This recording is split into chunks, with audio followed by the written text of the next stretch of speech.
और लखनऊ से हमारे संवाददाता अविनाश सिंह हमारे साथ जुड़ गए हैं। अविनाश, सूर्य ग्रहण का अनोखा नज़ारा लखनऊ में देखने को मिल रहा है, तस्वीरें वाकई अद्भुत है।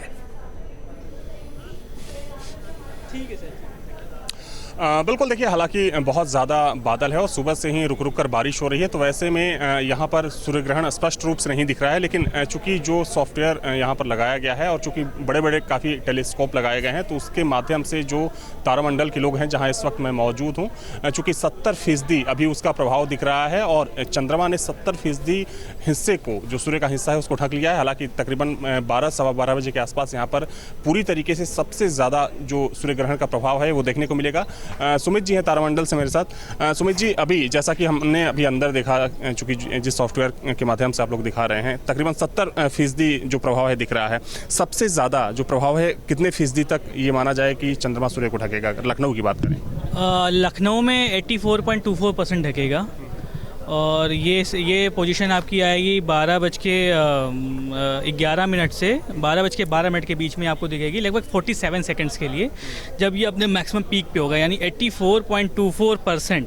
इससे ज़्यादा चंद्रमा लखनऊ में सूरज को नहीं ढक पाएगा। अगर ये बादल नहीं होते तो इस वक्त आपको जो मैं सॉफ्टवेयर की मदद से दिखा रहा हूँ, सेम आपको स्काई में आपको नज़र आ रहा होता।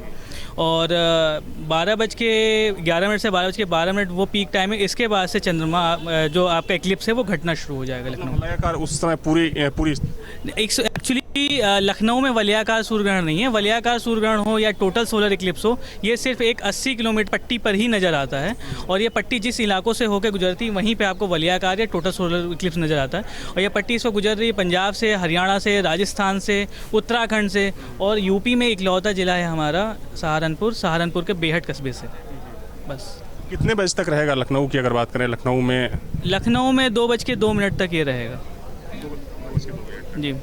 तो जैसा कि सुमित बता रहे थे कि यहाँ पर अभी जो एक्चुअल स्थिति है वो तकरीबन 70% हिस्से को चंद्रमा ने सूर्य को ढक लिया है। हालांकि चूंकि आसमान में बादल है और सुबह से ही बारिश हो रही है, इस वजह से अभी यहाँ पर सूर्य ग्रहण की जो तस्वीर है, सूर्य ग्रहण का जो नज़ारा है वो नहीं दिख पा रहा है। हालांकि अगर बादल नहीं होते तो यहाँ पर खुली आँखों से भी लोग सूर्य ग्रहण को देख सकते थे। हालांकि तकरीबन 12:12 पर यहाँ पर सबसे ज़्यादा जो सूर्य ग्रहण का प्रभाव है वो देखने को मिलेगा। तकरीबन जैसा कि सुमित बता रहे थे कि 84% हिस्से को उस वक्त, अगर 12:12 की बात करें तो उस वक्त 84% हिस्से को चंद्रमा सूर्य को पूरी तरीके से ढका हुआ नजर आएगा। अविनाश, खगोल शास्त्री आपके साथ सुमित मौजूद हैं, उनसे मेरा एक सवाल है, जो अद्भुत नज़ारा है, ये अद्भुत संयोग कितने सालों के बाद देखने को मिल रहा है? बिल्कुल सुमित, आपसे एक सवाल पूछना चाहूँगा। जो अभी सूर्य ग्रहण देखा जा रहा है, ये कितने साल के बाद ये संयोग आया? अगर हम विज्ञान की भाषा में बोलें तो ये एक्लिप्स कितने साल बाद नज़र आ रहा है? 26 दिसंबर 2019 को भी लखनऊ में सूर्य ग्रहण था, लेकिन वो भी बादलों की भेंट चढ़ गया था, वो हमें देखने को नहीं मिला था। लेकिन इतनी लंबी ड्यूरेशन का जो इक्लिप्स है, ये हम 2009 के बाद वेट कर रहे थे इसका। 2009 के बाद में हमें इतनी लंबी ड्यूरेशन का इक्लिप्स, सोलर इक्लिप्स देखने को मिला है। 2009 में हमें जो सोलर इक्लिप्स था वो लखनऊ में आंशिक था, लेकिन बनारस से, वाराणसी से और उसके आसपास के इलाकों से, बिहार वगैरह से, वो हमको पूरा टोटल सोलर इक्लिप्स देखने को मिला था। और इसलिए हम कह सकते हैं कि इतने लंबे इक्लिप्स को देखने के लिए हम लोगों ने लगभग 11 साल का वेट किया है। और इसके तुरंत बाद जो हमें जो नेक्स्ट सोलर इक्लिप्स है जो इंडिया में देखने को मिलेगा, वो हमें 2031 में देखने को मिलेगा। लेकिन अगर हम नॉर्दर्न रीजन्स की बात करें, इंडियन बेल्ट की बात करें, तो वो हमको 2034 में देखने को मिलेगा। मतलब कहें कि 11 साल बाद ऐसा सूर्य ग्रहण फिर से देखने को मिलेगा? 11 साल बाद देखने को मिलेगा, वो भी साउथ के केरला से। और अगर आप नॉर्दर्न रीजन्स की बात करेंगे तो 14 साल का वेट करना पड़ेगा हमें अगला सोलर इक्लिप्स देखने के लिए। ठीक है। तो सुना आपने, जैसा सुमित बता रहे हैं कि 2009 में ऐसा सूर्य ग्रहण देखने को मिला था और तकरीबन 11 साल बाद अब जो सूर्य ग्रहण है देखा जा रहा है। हालांकि अविनाश, क्या मौसम पर भी इसका प्रभाव कुछ पड़ेगा क्या? सुमित क्या बता रहे हैं, क्या जो शोध है उसमें किस तरह की बातें सामने आ रही है इन 6-6.25 घंटों के दरमियान? क्या मौसम पर भी इसका प्रभाव देखा जा सकता है? बिल्कुल, ये सवाल मैं इनसे सुमित से पूछना चाहूँगा। सुमित, देखा जाता है कि अगर हम विज्ञान की बात करें या फिर धर्म की बात करें, अलग अलग मायने निकाले जाते हैं सूर्य ग्रहण के, लेकिन जो आज का सूर्य ग्रहण है काफ़ी प्रभावी माना जा रहा है। तो क्या असर देखने को मिल सकता है? अगर मौसम की बात करें, अगर कुछ जानकारी हो आपको, आप साझा करना चाहें कि मौसम पर भी क्या इसका कुछ असर देखने को मिल सकता है क्या? कोस्टल एरियाज़ जो होते हैं वहाँ पे ग्रहण होते हैं, जब इक्लिप्सेस होते हैं तो असर देखने को मिलता है। नॉर्मली आंशिक सूर्य ग्रहण सिर्फ एक खगोलीय घटना है, इसको आप इंजॉय कर सकते हैं। इसकी हम रिसर्च की अगर फोटोग्राफ्स अगर लेना चाहें, वीडियोग्राफी करना चाहें, अगर रिसर्च पर्पज से लेना चाहें तो वो कर सकते हैं, लेकिन इसका उस तरीके का कोई असर नहीं होता कि मौसम पे कोई असर हो या तटीय इलाकों में सिर्फ इसका, इलाकों में, कोस्टल एरियाज में, क्योंकि कभी भी जो अमावस्या होती है या पूर्णिमा होती है तब भी तटीय इलाकों में हमें इसका असर देखने को मिलता है, अमावस्या पूर्णिमा का। और जो सोलर इक्लिप्स है वो हमेशा अमावस्या को ही होता है, यानी न्यू मून को होता है। जो आपका लूनर इक्लिप्स है यानी कि चंद्र ग्रहण है वो हमेशा पूर्णिमा को ही होता है।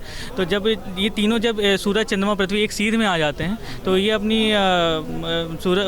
चंद्रमा और सूरज जो होती है ये अपने जो इनकी ग्रेविटेशनल फोर्सेज हैं वो एक साथ मिल जाती है, इस वजह से कोस्टल एरिया। आपसे समझना चाहूँगा, अगर हम धर्म की बात करें तो धर्म में सूर्य ग्रहण को अलग अलग हिसाब से देखा जाता है, काफ़ी दुष्प्रभाव वाला भी माना जाता है, लेकिन चूंकि एक खगोल शास्त्री हैं आप, खगोल शास्त्र में सूर्य ग्रहण को किस तरीके से देखा जाता है? क्या कहा जाता है कि खुली आंख से इसको नहीं देखना चाहिए, हो सकता है कि आपकी आंखों को नुकसान पहुंच सकता है, तो खगोल शास्त्र में इसको किस तरीके से? देखिए, अगर आप नेकेड आई से सूरज को नॉर्मली भी अगर देखेंगे तो आपकी आंखें ख़राब हो सकती हैं, क्योंकि जो सूरज से जो इंफ्रारेड रेज आती हैं, अवरक्त किरणें आती हैं, वो किरणें होती हैं जिनकी वजह से कोई भी चीज़ सूख सकती है, उसमें गर्मी होती है। अगर आप देखेंगे छाँव में भी अगर आप गीले कपड़े डालेंगे तो सूख जाते हैं वो कपड़े। तो वो अगर आपने सीधी आंखों से, नंगी आंखों से सूरज को देखा तो वो इंफ्रारेड आपकी आंखों को परमानेंटली डैमेज कर सकती हैं। इक्लिप्स के समय में ये इसलिए होता है क्योंकि लोगों में कौतूहल होता है और वो सूरज को देखने की कोशिश करते हैं, लगातार देखने की कोशिश करते हैं, जिस वजह से उनकी आंखें डैमेज होती हैं। तो इसलिए नेकेड आई से तो इक्लिप्स को कभी नहीं देखना चाहिए, ना ही जो धूप के चश्मे हैं उनसे देखना चाहिए, ना ही एक्सरे फिल्म से हैं उनसे नहीं देखना चाहिए, क्योंकि आप अपनी आंखों को यूवी से बचा ले जा रहे हैं, आप उसको बाकी मतलब उसकी इंटेंसिटी कम कर दे रहे हैं, लेकिन आप इंफ्रारेड रेज नहीं रोक सकते। इंफ्रारेड रेज का मतलब होता है कि आपकी आंखों में गर्मी पहुँच ही रही है, तो उस गर्मी को रोकने के लिए आपको हमेशा एक सुरक्षित सोलर फिल्टर का ही यूज़ करना चाहिए और सोलर फिल्टर वाले चश्मों का ही यूज़ करना चाहिए। तो सुना आपने, जैसा कि सुमित बता रहे थे कि चूंकि अलग अलग मायने इसके निकाले जाते हैं। अविनाश, लेकिन एक सवाल मेरा ये आखिरी सवाल है सुमित से कि सुमित जी बता सकते हैं कि जो आम आदमी है उसके पास तो दूरबीन उपलब्ध नहीं होता, सिर्फ खगोल शास्त्री बड़े बड़े दूरबीनों का उपयोग करते हैं, तो आम आदमी किस तरह से अपने घर में या अपनी छत पर खड़े होकर के सूर्य ग्रहण का नज़ारा देख सकते हैं, कैसे देखें वो? बिल्कुल, ये सवाल मैं सुमित से जानना चाहूँगा। सुमित जी, एक आमतौर पर देखा जाता है, अगर हम तारामंडल की बात करें तो यहाँ पर बड़े बड़े टेलीस्कोप लगाए जाते हैं, लेकिन एक आम आदमी अगर देखना चाहे अपने घर से इस इक्लिप्स को, सूर्य ग्रहण को, तो किस तरीके से देख सकता है? क्या घर में ऐसा कोई संसाधन या कुछ ऐसी चीज़ें होती हैं जिसका इस्तेमाल वो कर सकता है? नॉर्मली आपने देखा होगा कि अगर हम कांच के जो शीशा होता है, घर में शीशा होता है, अगर आपके यहाँ धूप है, आप शीशे की मदद से आप अपने दीवार पे सूरज की इमेज को प्रक्षेपित कर सकते हैं, उसकी इमेज को, परावर्तित इमेज जो आप ले सकते हैं, तो उस पर आपको इक्लिप्स साफ नज़र आएगा, उस पर आपको दिखेगा कि सूरज कटा हुआ आपको नज़र आएगा। तो मतलब मेरे कहने का सिर्फ इतना सा मतलब है कि अगर आपको सूर्य ग्रहण देखना है, घर पे देखना है, तो आप एक सिंपल कांच के दर्पण की सहायता से उसको दीवार पर प्रक्षेपित करें और उससे देखें।